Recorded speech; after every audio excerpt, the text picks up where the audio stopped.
지난 한 주간 잘 지내셨습니까? 명절 잘 보내셨습니까? 오늘 우리의 삶의 모습을 곰곰이 생각해 보면은 우리 장로님 기도하신 것처럼 불안한 것 투성입니다.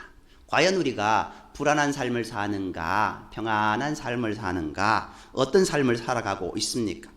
새로운 해가 떠올랐지만 여전히 갈피를 잡지 못하는 국내의 정세들로 인하여서 어떻게 할지 모르는 삶, 아니면 내 삶도 어떻게 될지 모르는데 거기까지 신경 써야 하며 반문하는 삶, 어떤 삶이든 간에 평안의 삶을 산다는 것은 참 힘든 것 같습니다. 저도 며칠 전에 엊그제 제가 가지고 있던 자료를 담아놨던 USB가 고장 나버렸습니다. 이걸 어떡하나. 하필이면은 이걸 백업을 받아 놔야 되는데 백업을 받아 놓은 게 작년 6월까지 백업을 받아 놓은 거예요. 연말에 백업을 받아 놨어야 됐는데 자료를 다른 데 옮겨 놓았어야 되는데 옮겨 놓지 않은 거예요. 모든 자료가 다 날아갔어요. 아무리 살리려고 해도 살아나지 않습니다. 이 녀석을 잘 이제 구슬려야 되는데 잘 안 되는 것 같아요. 이것 때문에 멘붕이 옵니다. 이거 어떡하나. 교회 자료들도 다 날아갔고 또 노예 일하던 것들 회의록 다 적어놨던 것들도 다 날아가서 큰일 났다 싶습니다. 그런데도 예전에 제가 한번 이런 적이 있거든요. 그때는 정말 힘들었어요. 어떡하나 힘들었는데 이상하게 이번에 이 고장 났는데 그래도 그렇게 불안하지 않아요. 좀 평안한 것 같아요. 2번 겪어서 그런지는 모르겠지만 뭐 때문인지 모르겠지만 그래도 좀 덜 불안한 것 같습니다. 성경에 나타나는 이스라엘의 삶은 하나님과 함께하는 삶, 그 다음에 공동체와 함께하는 삶, 자기 자신과 자아와 함께하는 삶, 이렇게 세 축으로 이루어집니다. 따라서 이스라엘 백성들의 삶에 나타나는 평안과 불안은 삶의 일부분이었습니다. 마찬가지로 우리도 그런 모습들이 있지 않습니까? 이런 맥락에서 평안과 불안은 태어남에서 죽음에 이르기까지 참고 견디고 베풀고 닮아가고 이루어가는 그런 성품의 빛과 그림자로 나타납니다. 특히 구약의 언어에서 평안에 상응하는 단어가 무엇입니까? 샬롬이지 않습니까? 하나님 앞에서 의롭지 않으면 사람의 삶에 샬롬이 없다는 사실입니다. 샬롬이 있는 곳의 삶에는 건강과 수명과 화평과 평강과 평안이 있고 샬롬이 사라진 곳에 불안과 갈등과 전쟁이 있었습니다. 이 샬롬의 유무에 따라서 평안과 불안이 자리 잡습니다. 샬롬이 역사하는 삶에서는 몸과 마음은 평안을 누립니다. 반대로 불안은 우리의 몸을 짓누릅니다. 개인이든 공동체든 그 마음의 상태나 공동체의 속내가 온전하지 못하거나 완전하지 않다거나 어우러지지 못할 때 불안이 기승을 부립니다. 샬롬이 있는 곳에 평안이 있고 샬롬이 사라진 곳에 불안이 있습니다. 불안은 평안의 반대말이고 평안은 불안의 대척점에 있습니다. 구약에서의 평안은 누림의 대상이지만 불안은 눌림의 그런 모습입니다. 이 누림과 눌림의 이 모습, 구약 성경이 정언하는 평안과 불안의 세계라는 것을 우리는 살펴봐야 됩니다. 무엇이 우리의 삶을 불안하게 할까요? 구약의 증언을 보면 인간이 눌림에 눌린 것, 불안에 눌린 것은 죄 지은 사람으로 소개될 때입니다. 최초의 사람 아담이 죄를 지었을 때 창세기 3장 8절 말씀에 보면은요, 그들이 그날 바람이 불 때에 동산에 거니시는 여호와 하나님의 소리를 듣고 아담과 그의 아내가 여호와 하나님의 낯을 피하여 동산 나무 사이에 숨은지라 라고 기록하고 있습니다.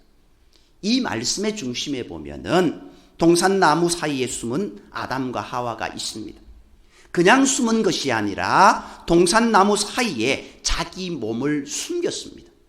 어쩌다가 숨은 게 아니라 스스로 자기 몸을 숨겼습니다. 왜 아담과 하와가 동산의 나무 사이에 그 몸을 숨겼을까요? 동산을 거니시는 하나님의 소리를 듣고 하나님의 낯을 피하기 위해 숨었다라고 이야기하고 있습니다. 아담과 하와를 찾아오신 하나님의 임재 앞에 자신의 모습을 드러내기가 수치스러웠거나 두려웠기 때문입니다. 그날따라 왜 그러했을까요? 많은 날들 중에 하나님은 아담과 하와를 만나셨고 대화를 하셨고 함께 동행하는 그런 모습이 있었습니다. 그런데 그날따라 아담이 숨었습니다. 아담이 하나님께 내가 동산에서 하나님의 소리를 듣고 내가 벗었으므로 두려워하여 숨었나이다 라고 기록하고 있습니다. 아담은 하나님의 뜻을 어겼습니다. 불안했습니다. 하나님과의 샬롬이 사라져버렸습니다. 하나님이 주신 평안을 누리지 못했습니다.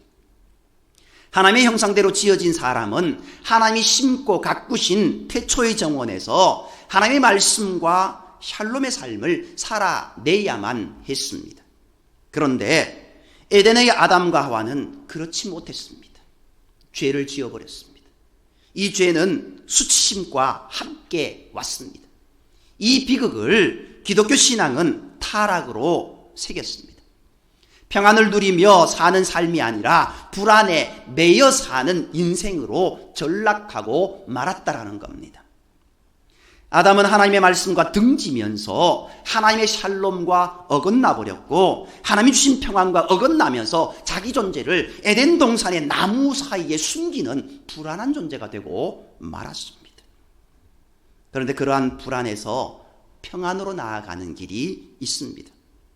불안한 실존이 창조 신앙에서 만나는 인간 이해의 한 축이라면 불안에서 평안으로 가는 길은 구속사 신앙이 정언하는 인간의 생존이다라고 말합니다. 살아있음의 불안이 살아감의 평안으로 회복되는 여정에 하나님의 구원의 핵심이 있습니다. 창세기 32장 33장에서 만나는 야곱 이야기가 그 진면목을 해설해 줍니다. 여기에서 사람의 삶을 불안으로 내모는 정체가 무엇이고 사람의 삶을 불안에서 평안으로 가게 하는 주체가 누구인지 드러나게 됩니다. 야곱의 인생을 한번 생각해 보십시오. 야곱이 지금 하란살이를 끝내고 하란을 떠나 가나안으로 돌아오던 때의 일입니다. 야곱에게 하란은 그의 외삼촌 라반이 살아가고 있던 고장입니다. 야곱은 하란 땅 외삼촌의 집에서 최소 20년 이상 살아야 했습니다. 레아와 라헬을 아내로 얻기 위해 14년, 라반의 양떼를 치는데 6년이었습니다. 결과적으로 야곱은 하란에서 많은 부를 얻었지만 그동안 야곱은 외삼촌 라반에게 매여 살고 눌려 살고 쫓기며 살아야 했습니다. 그러니까 매여 살던 고장에서 벗어나는 이 발걸음이 야곱의 가나안 행위였다면은 오늘 본문이 이야기하는 창세기 32장 33장이 전하는 야곱의 출하라는 정말 가슴 설레게 하는 길이어야 했습니다. 그런데 과연 그런 모습이었습니까? 아닙니다. 도리어 정반대였던 모습을 우리는 보게 됩니다. 불안이 야곱의 속내를 굳게 짓누르고 있었습니다. 20여 년 전 형 에서의 가슴에 한을 안기고 고향집을 등졌던 까닭이었습니다. 나이가 많아 눈이 어두워 잘 보지 못하게 된 이삭은 죽기 전에 맏아들 에서를 축복하고자 했습니다.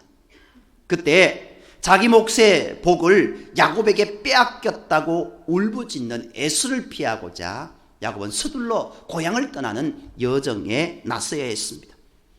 야곱을 죽여서라도 자기의 몫의 복을 빼앗길 그 한을 풀려는 에서가 버티고 있다는 사실이 가나안으로 돌아가는 야곱의 발걸음을 무겁게 짓누르고 있었던 겁니다. 야곱은 가나안으로 가는 길의 세일 땅 에돔 들에 있는 형 에서에게 선발대를 먼저 보냅니다. 그 선발대에게 풍성한 예물을 들려보내면서 이렇게 아뢰겠습니다. 내 주께 은혜 받기를 원하나이다. 야곱이 에서를 내 주 하나님께만 부를 수 있는 아도니라고 부르고 있습니다. 아무리 어려운 사이라고 해도 에서의 본부는 사람인데 그런 사람을 가리켜 야곱이 지금 내 주라고 부르고 있는 겁니다. 마치 하늘의 하나님이 주시는 은혜를 고대하는 것처럼 야곱은 에서가 베푸는 은혜를 받고자 했습니다. 하지만 야곱의 귀에 들려온 소식은 충격적이었습니다. 오늘 읽은 말씀 중에 보면은요, 6절에서 9절, 11절 말씀 어떻게 기록하고 있습니까? 이렇습니다. 사자들이 야곱에 돌아와 이르되 우리가 주인의 형 에서에게 이른즉 그가 400명을 거느리고 주인을 만나려고 오더이다. 야곱이 심히 두렵고 답답하여 자기와 함께한 동행자와 양과 소와 낙타를 두 떼로 나누고 이르되 에서가 와서 한 떼를 치면 남은 한 떼는 피하리라고 야곱이 또 이르되 내가 주께 간구하오니 내 형의 손에서 에서의 손에서 나를 건져내시옵소서. 내가 그를 두려워함은 그가 와서 나와 내 처자를 칠까 겁이 나기 때문이니이다. 이 말씀 가운데 야곱의 표현들을 보면은요, 두렵고 답답하여 두려워함은 겁이 나기 때문이니다 라고 기록되어 있습니다. 두렵다라는 건 뭡니까? 불안의 또 다른 표현 아닙니까? 답답하다는 것은요, 불안의 내면입니다. 두려워한다라는 것은요, 불안의 결과입니다. 야곱이 왜 불안해합니까? 형 에서가 400명을 거느리고 자기에게 오고 있다는 소식을 들었기 때문입니다. 이 소리에 야곱은 심히 두렵고 답답해졌습니다. 다시 말해 엄청난 두려움이 야곱을 덮쳐서 짓눌렀다라는 겁니다. 야곱이 들은 소식 이것뿐만 아닙니다.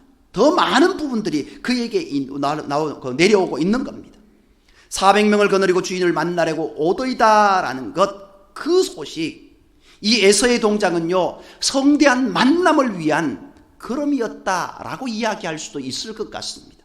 그렇지만 그 만남을 위한 에서의 동작을 야곱은 불길한 징조로 반대로 여겼습니다.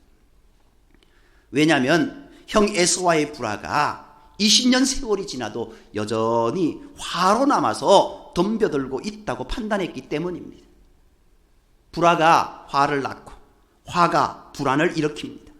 불안에서 불안에 이르는 연쇄작용은 형과의 관계에서 샬롬을 잃어버렸던 야곱이 당면해야 했던 마음의 상태였습니다. 야곱을 만나러 온다는 소식이 군사들을 거느리고 온다는 소문으로, 군사들을 거느리고 온다는 소문이 야곱을 죽이려고 한다는 그런 소리로만 남으면서 야곱의 속내는 더 불편해졌습니다. 소식이 소문으로, 소문이 소리로 변질되면서 야곱은 불안에 휩싸이게 되었습니다. 불안했던 그는 서둘러 자기 식솔과 가축을 두 떼로 나눕니다. 에서가 덤벼들면 덤벼들어서 한 떼를 치면 다른 한 떼는 그 순간을 피하고자 한 겁니다. 불안만 낳은 것은 아닙니다. 불안이 불안으로 분열로 이어졌던 모습을 보게 됩니다. 식소를과 가축 두 떼로 나뉘었지 않습니까? 이것뿐만 아닙니다. 야곱의 자아도 둘로 분열되고 자아가 셋이 되었다가 넷이 되는 정체성의 혼란이 오게 되었습니다. 불안은 자아의 상실로 이어집니다. 단순한 상실이 아니었습니다.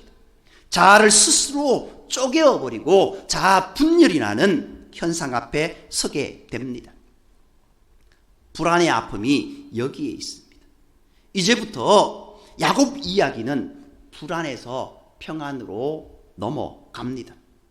야곱은 자기 자아를 극심한 혼란으로 몰아넣었던 불안에서 어떻게 극복할 수 있을까요?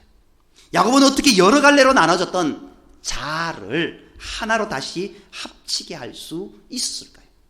자기 힘으로요? 스스로요? 아닙니다. 야곱은 분열로만 치닫던 자아를 결코 자기 힘으로 구원할 수 없었습니다. 그렇다면 야곱을 꼼짝 못하게 했던 불안이 어떻게 해서 야곱의 인생에서 사라지게 되었을까요? 그것은 야곱이 홀로 남아 있었던 약복나루 이야기와 야곱이 온몸으로 맞이해야 했던 브니엘 이야기가 그 해답이 됩니다. 물론 이 이야기는 그 앞의 이야기를 전제로 하고 있습니다. 야곱은 이제 약복나루에서 홀로 남아 있습니다. 그러다가 어떤 사람과 날이 새도록 씨름했습니다. 허벅지 관절이 어긋나는 아픔을 겪을 때까지 씨름해야 했습니다. 씨름이 무엇입니까? 모래판에 먼지에서 뒹구는 대결이 아닙니까? 사람이 흙에서 빚어졌듯이 그날 그 밤에 야곱은 약복나루 씨름판의 흙으로 다시 빚어지는 과정에 들어서 있었습니다. 이 씨름판의 이야기에는 언어 유희가 있습니다. 야곱이 약복에서 씨름했다라는 겁니다. 그 과정이 야곱을 브니엘의 아침으로 몰아갔습니다.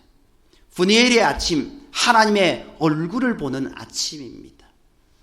야곱이 누구와 씨름했습니까? 창세기 이야기는 그를 어떤 사람이라고만 이렇게 기록하고 있습니다. 어떤 사람이 누굴까요? 문맥상 에서와 만나기를 두려워하는 야곱의 자아라고 가리킬 수도 있습니다. 마음으로는 용서를 빌고 에서와 만나기를 원하지만 몸으로는 차마 그런 길에 나서지 못했던 야곱의 자아일 수 있습니다. 불안의 길에서 평안의 길로 가기 위해서는 자기 자신과 씨름하지 않으면 안 되는 겁니다.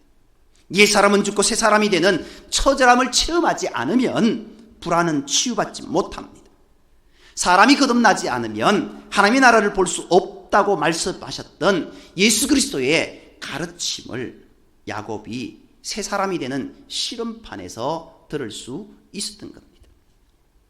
야곱은 그 처절한 씨름의 끝에서 생명을 얻었습니다. 끝을 다른 말로 어떻게 이야기하고 있습니까? 끄트머리라고 이렇게 이야기합니다. 끝은 끝이 아니라 새 시작이 시작되는 곳입니다. 그 끝이 브니엘 즉 하나님의 얼굴이었습니다. 죄로 인해 두려움에 휩싸일 수밖에 없었던 인생이 하나님을 만날 수 없고 하나님께 나아갈 수 없던 인생이 하나님을 만나고 하나님의 얼굴을 볼 수 있는 모습, 여기에 평안을 누리는 길이 있다라는 겁니다. 야곱이 브니엘의 감격을 체험했을 때 깨달은 것이 있습니다. 어떤 사람이 야곱과 씨름하다가 야곱의 이름을 이스라엘로 바꾸어 주었습니다. 내 이름을 다시는 야곱이라 부를 것이 아니요 이스라엘이라 부를 것이니 이는 내가 하나님과 및 사람들과 겨루어 이겼음이니라 라고 기록하고 있습니다. 이 이름과 함께 야곱은 불안에 사로잡혀 있던 자아를 극복했습니다. 문제는 이스라엘이라는 명칭에 야곱이 하나님과 겨루어 이겼다는 뜻이 담겨 있다는 데 있습니다. 사람이 어떻게 하나님과 겨루어 이길 수 있을까요? 어린 자녀와 씨름해 본 아버지는 이 말의 뜻을 쉽게 알게 됩니다. 어린 자녀와 씨름놀이 하다가 자녀를 이기는 아버지는 세상에도 없습니다. 이스라엘이라는 이름에는 야곱은 하나님의 아들, 하나님은 야곱의 아버지가 되신다라는 뜻이 담겨 있습니다. 야곱의 새 이름 속에 엘자, 하나님이 들어가 있기 때문입니다. 여태까지 하나님 없는 인생을 살았던 야곱이 이스라엘이라는 이름과 함께 새로운 삶을 살아내게 된 겁니다. 야곱이라는 이름에 불안이 있다면 이스라엘이라는 이름에는 하나님이 있고 평안이 있는 겁니다. 평안과 불안을 인문학적으로만 심리학적으로만 파악해서는 안 됩니다. 사람의 문의는 주름살로 그치지만 하나님의 문의는 평안의 문양을 띈다라는 것을 우리는 기억해야 됩니다. 불안은 하나님이 주시는 평안을 얻을 때 비로소 사라지게 됩니다. 세상살이의 불안을 이기는 길은 하늘의 하나님이 주시는 평안으로 자기 속내를 채우는 길입니다. 브니엘의 아침을 맞이한 야곱이 마침내 에서와 대면하게 되었을 때 에서를 향해 무엇이라고 외칩니까? 33장 10절 말씀을 보면은요, 야곱이 이르되 그렇지 아니하나이다. 내가 형님의 눈앞에서 은혜를 입었사오면 청하건대 내 손에서 이 예물을 받으소서. 내가 형님의 얼굴을 배운즉 하나님의 얼굴을 본 것 같사오며 형님도 나를 기뻐하십니이다. 물론 어찌 보면 립서비스로 이렇게 이야기할 수 있는 그런 이야기들이다라고 할 수 있습니다. 그러나 야곱이 약복강가에서의 실험이 없었다고 한다면, 분이엘의 아침이 없었다고 한다면 이렇게 형님 얼굴을 배울 수 없었고 그렇게 기쁨으로 만날 수 없었다라는 겁니다. 미워했던 자의 얼굴에서 하나님의 얼굴을 보게 되는 기적이 일어나게 된 겁니다. 야곱에게 큰 평강이 주어졌습니다. 구원의 은총이 주는 감격이 여기에 있습니다.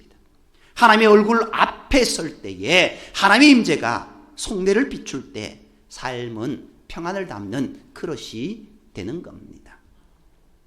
그렇습니다. 구원은 불안에서 평안으로 가는 은총입니다. 구원은 회복입니다. 구원은 평안입니다. 구원은 샬롬입니다. 시편 42편의 후렴구에 해당하는 고백이 2번 나옵니다. 42편 5절 말씀, 또 11절에도 그래 나오는데요, 이렇습니다. 내 영혼아, 내가 어찌하여 낙심하며 어찌하여 내 속에서 불안해하는가? 너는 하나님께 소망을 두라.